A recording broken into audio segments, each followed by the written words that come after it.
अस्सलाम वालेकुम dear students. Projection of side of a triangle का एक इम्पॉर्टेंट थ्योरम है।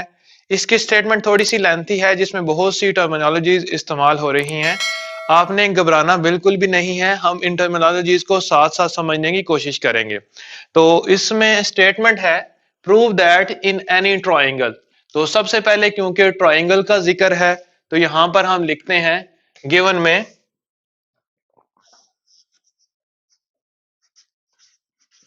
Triangle ABC। और क्योंकि ट्रायंगल ABC का जिक्र है तो हम ट्रायंगल ABC ड्रॉ भी कर लेते हैं।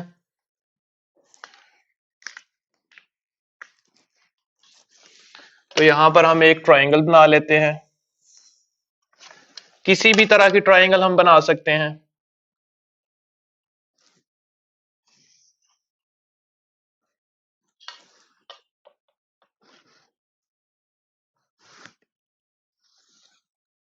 तो क्योंकि हमने ट्रायंगल ABC लिखा है, अगर हम ट्रायंगल PQR लिखते फिर हम यहां पर नेम PQR देते, लेकिन क्योंकि हम ABC लिख रहे हैं सो यहां पर भी हम नेम AB और C ही यूज करेंगे।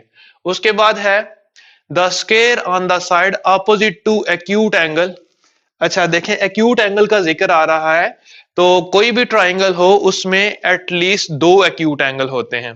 तीन एक्यूट एंगल भी हो सकते हैं, लेकिन अगर एक एंगल 90 या 90 से बड़ा हो जाए तो बाकी दो एंगल जो हैं वो एक्यूट होते हैं। यानी कि कोई भी किसी भी किस्म की ट्राइंगल हो उसमें एटलीस्ट दो एंगल जो हैं वो एक्यूट होते हैं। और एक्यूट एंगल का मतलब होता है ऐसा एंगल जिसकी मिकदार 90 डिग्री से कम हो, यानी कि जिसकी वैल्यू 90 से लेस हो, उसको हम एक्यूट एंगल कहते हैं। तो यहां पर क्योंकि एक्यूट एंगल का जिक्र है तो हम लिख लेते हैं कि ट्रायंगल ABC है विद एन एक्यूट एंगल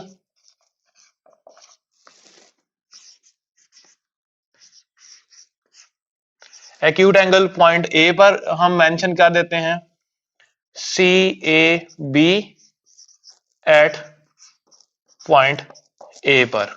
तो उसके बाद हम इस ट्रायंगल को अपनी मर्जी से इसके नाम देते हैं इसकी साइड्स के, क्योंकि इसकी स्टेटमेंट में साइड्स का जिक्र हो रहा है। तो A के सामने वाली साइड को हम स्मॉल a ले लेते हैं, B के सामने वाली साइड को हम स्मॉल b फर्ज कर लेते हैं और C के सामने वाली साइड को हम स्मॉल c ले लेते हैं।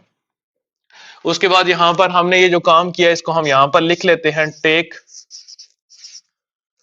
Major BC is equal to A के इक्वल। मेजर BC हमने A के इक्वल ले ली। उसके बाद मेजर CA इसको हमने स्मॉल b के इक्वल ले लिया एंड मेजर AB इसको हमने C के इक्वल ले लिया।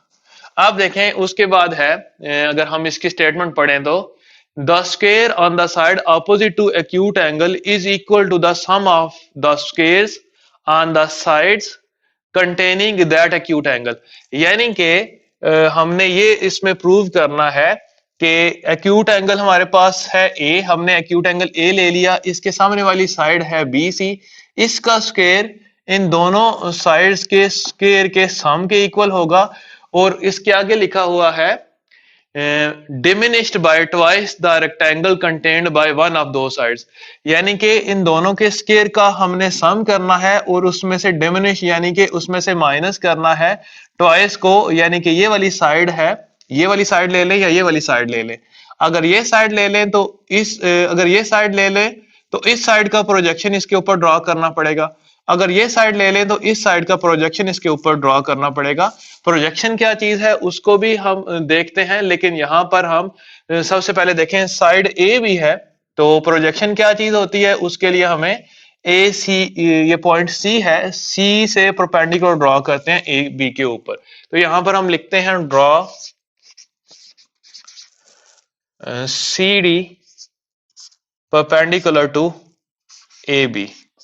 AB के ऊपर हम परपेंडिकुलर ड्रॉ करते हैं CD। तो ये पॉइंट C है, पॉइंट C के ऊपर हम पॉइंट C से हम AB के ऊपर परपेंडिकुलर ड्रॉ करते हैं। तो इस पॉइंट को हम पॉइंट डी का नाम देंगे। अब देखें ये ए सी साइड है, एसी साइड का प्रोजेक्शन है ए बी के ऊपर ए डी। आप ये समझ लें कि अगर यहां से हम अगर लाइट ड्रॉ करें, अगर हम यहां पर लाइट इसके ऊपर लाइट फेंकें तो ये ए सी का साया ये बनेगा ए बी के ऊपर, क्योंकि ए सी इस तरह है तो ए सी का साया ऐसे बनेगा ए बी के ऊपर ए डी के जितना। ठीक है, तो यहां पर हम लिखेंगे सो दैट जब हमने परपेंडिकुलर ड्रॉ किया सी से ए बी के ऊपर सी डी, तो हम लिखेंगे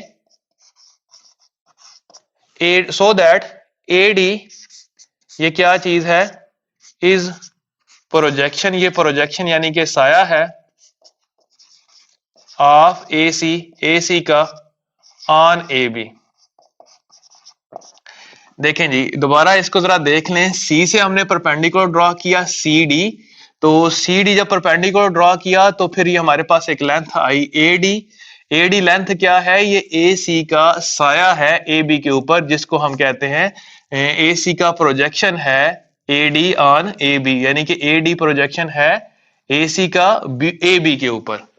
तो हम यहां पर मजीद इसके भी नाम दे लेते हैं, यहां पर हम नाम ले लेते हैं इसका take mayor a d is equal to, अच्छा जी ए से लेकर डी तक का फासला, क्योंकि नीचे भी फासला है तो यहां पर ये वाला फासला इस पॉइंट से लेके इस डी पॉइंट तक का फासला, इसको हम फर्ज कर लेते हैं ये वाला फासला x है। और सी फासला कौन सा है, सी फासला है इस पॉइंट से लेके पॉइंट ए से लेके ये पॉइंट बी तक का फासला, ये इसका फासला थोड़ा सा इतना है। तो ये हमने सी बड़ी लेंथ है पूरी साइड की, और जो एक्स लेंथ है वो प्रोजेक्शन की लेंथ है। किसका प्रोजेक्शन था, ये ए सी का प्रोजेक्शन था ए बी के ऊपर। तो हमने मैयर ए डी को एक्स के इक्वल ले लिया। इसके अलावा हमने सी डी ड्रॉ किया है, ये परपेंडिकुलर ड्रॉ किया है, तो यहां पर इसकी लेंथ हम ले लेते हैं एच, ये एंगल हम ले लेते हैं 90 डिग्री, क्योंकि परपेंडिकुलर हमने ड्रॉ किया है। ये एंगल 90 डिग्री है तो ये एंगल भी 90 डिग्री होगा। तो यहां पर हमने एक मैयर ए डी एक्स के इक्वल लिख लिया एंड दूसरा मैयर सी डी, इसको हम एच के इक्वल ले लेते हैं। तो उसके बाद हमारे पास है टू प्रूव, तो लिखते हैं टू प्रूव। अच्छा जी प्रूव मैंने पहले भी उसको पढ़ा था, दोबारा इसको पढ़ते हैं। The square on the side opposite to acute angle, तो ये हमने एक्यूट एंगल लिया एंगल ए, इसकी अपोजिट साइड है बी सी, तो बी सी का स्क्वायर ये इक्वल है, is equal to sum of the squares on the side containing that acute angle. अच्छा ये हमने एक्यूट एंगल ए लिया था, ये एक्यूट एंगल कंटेन कर रही है दो साइड, एक साइड ए सी है और एक साइड ए बी है। तो इसके ये जो इस साइड का स्क्वायर है एक्यूट एंगल के अपोजिट साइड का स्क्वायर, इसका ये इक्वल होगा इन दोनों के स्क्वायर के सम के, यानी कि ए सी का स्क्वायर प्लस ए बी का स्क्वायर। उसके बाद आगे देखते हैं diminished bye twice the rectangle. अच्छा डिमिनिश्ड का मतलब होता है सब्ट्रैक्ट करना और ट्वाइस का मतलब होता है two. Twice the rectangle contained by one of the sides, one of दो साइड्स मतलब ये दो साइड्स थी जो कंटेन कर रही थी एंगल ए, तो हमने किसका रेक्टेंगल लेनी है, वन ऑफ दो साइड्स, मतलब इस साइड को ले लेते हैं क्योंकि इस साइड के ऊपर प्रोजेक्शन है।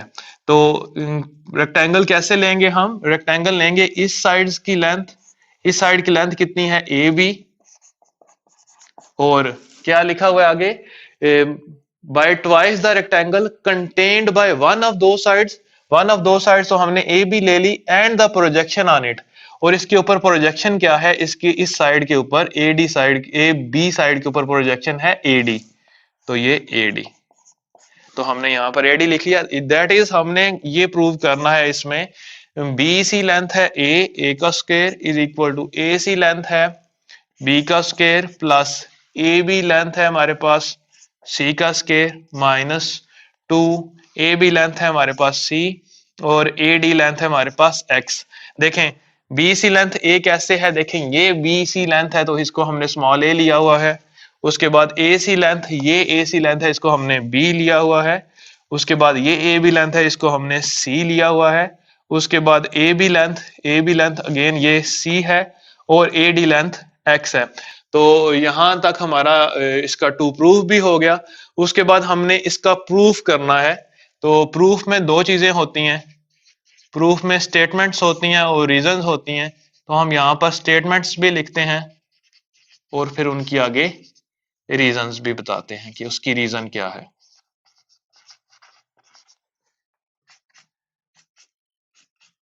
सबसे पहले हम राइट ट्राइंगल ले लेते हैं सी डी ए। तो यहां पर लिखते हैं इन राइट ट्राइंगल। तो ये राइट ट्राइंगल का सिंबल है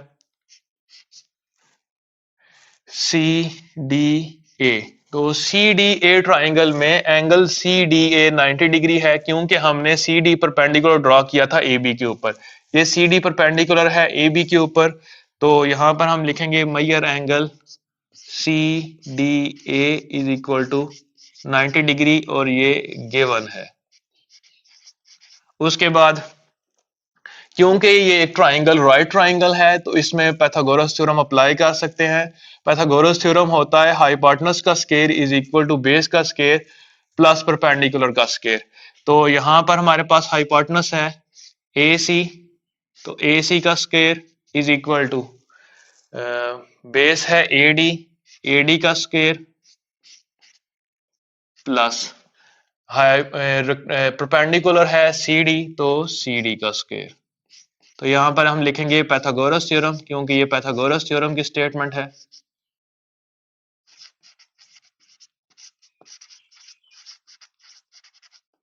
अच्छा जी, उसके बाद यहां पर हम मजीद इसको आगे सॉल्व करते हैं।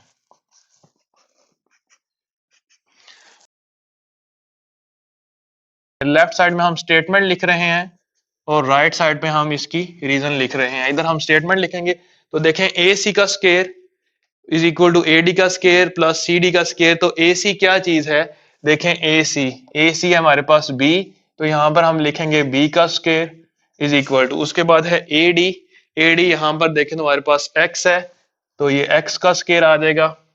उसके बाद सी डी है, तो सी डी का मतलब है एच, तो हम यहां पर एच का स्क्वायर लिखेंगे, और ये हमने फ्रॉम द फिगर लिखा है, तो यहां पर हम रीजन दे देंगे फ्रॉम द फिगर। उसके बाद हम दूसरी राइट ट्राइंगल को देखते हैं। दूसरी राइट ट्राइंगल है सी डी बी। देखें यहां पर अगर 90 डिग्री एंगल बन रहा है, तो यहां पर भी 90 डिग्री एंगल बनेगा।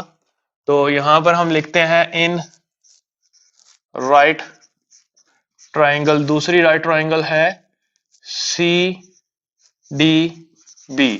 तो इसमें भी क्योंकि ये भी राइट ट्राइंगल है, तो इसमें एंगल सी डी बी था, measure angle C D B, ये 90 डिग्री था।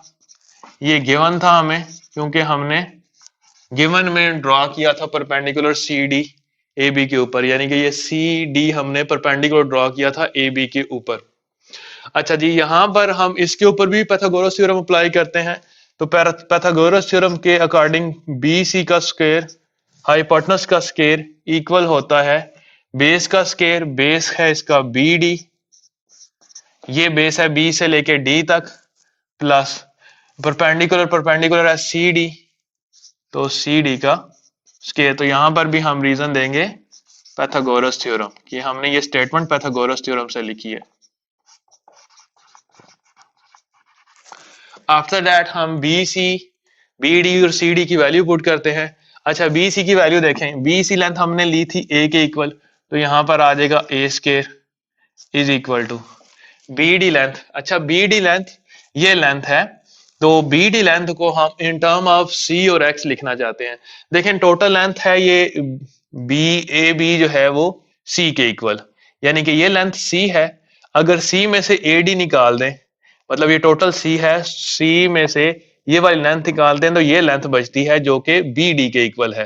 तो ये बी डी लेंथ हमारे पास क्या आएगी, सी में से हम क्या निकाल रहे हैं, एक्स, तो इसको हम लिख लेंगे सी माइनस एक्स का स्क्वायर प्लस, और सी डी क्या चीज है, सी डी वही अगेन हम एच लिख लेंगे, एच का स्क्वायर। तो ये भी हमने फ्रॉम द फिगर ही लिखा है।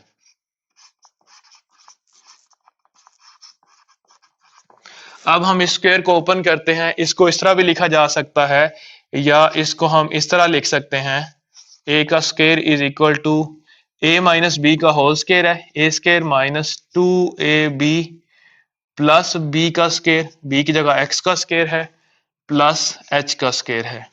अब देखें यहां पर हमने लिखा हुआ है b square is equal to x square plus h square, तो यहां पर भी x square plus h square आ गया, तो इसको यहां पर हम 1 का नाम दे लेते हैं और इसको हम 2 का नाम दे लेते हैं। तो अगेन इसको लिखते हैं हम a square is equal to c square minus 2cx plus x square plus h square है, तो इसकी जगह हम लिख सकते हैं बी का स्क्वायर। तो यहां पर हम रीजन लिखेंगे यूजिंग 1 एंड 2, यानी कि हमने 1 और 2 को यूज करके ये स्टेटमेंट लिख ली। तो इसको हम इस तरह भी लिख सकते हैं, तरतीब से अगर हम लिखें तो a square is equal to b square plus c square minus 2cx। तो यही हमने प्रूव करना था। टू प्रूव में हमने लिखा हुआ है a square is equal to b square plus c square minus 2cx। तो दैट इज ये हमारे पास क्या बनता है, ए हमारे पास क्या था, ए था हमारे पास बी सी के इक्वल, तो ए की जगह बी सी का स्क्वायर आएगा इज इक्वल टू बी हमारे पास क्या था, ए सी था, तो यहां पर ए सी का स्क्वायर आएगा प्लस सी हमारे पास ए बी था, तो ए बी का स्क्वायर आएगा माइनस 2, सी हमारे पास था ए बी, तो ये ए बी आ गया, और उसके बाद एक्स था हमारे पास ए डी, तो ये ए डी आ गया। तो ये हमने फ्रॉम द फिगर लिख लिया। तो देखें इस तरह हमने ये प्रूव कर लिया। अब देखें इस स्टेटमेंट को समझिए, स्टेटमेंट है क्या चीज।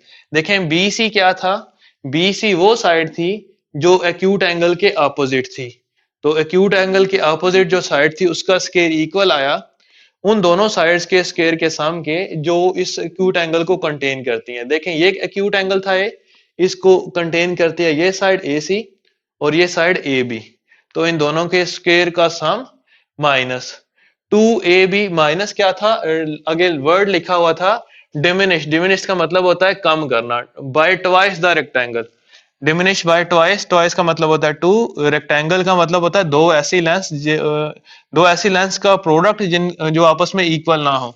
तो देखें हमारे पास ये लेंथ है ए बी, इसके ऊपर दूसरी लेंथ है ए डी, तो क्योंकि ए बी और ए डी इक्वल नहीं है तो इन दोनों का प्रोडक्ट जो है वो एक रेक्टेंगल बनेगी। सो यहाँ पर ये हमने वर्ड इस्तेमाल कर दिया डोमिनिश्ड बाय ट्वाइस, ट्वाइस ये हो गया, और ये क्या है, ये रेक्टेंगल है। ये कंटेन कौन सी चीज करती है, एक साइड करती है, वन ऑफ दो साइड्स, और इसके ऊपर प्रोजेक्शन जो थी वो प्रोजेक्शन क्या थी, ए डी थी। तो इस तरह ये हमने थ्योरम कंप्लीट कर लिया। इस थ्योरम को अगर आप समझ के करेंगे तो बड़ा इजीली हो जाएगा, अदरवाइज आप इसको अगर याद रखने की कोशिश करेंगे, रट्टा लगाएंगे, फिर इसको समझना मुश्किल है। तो कोशिश करें इसको आप रिपीट करें, एटलीस्ट 5 से 6 दफा इसको लिखें, तो आपको अच्छे तरीके से तैयार हो जाएगा।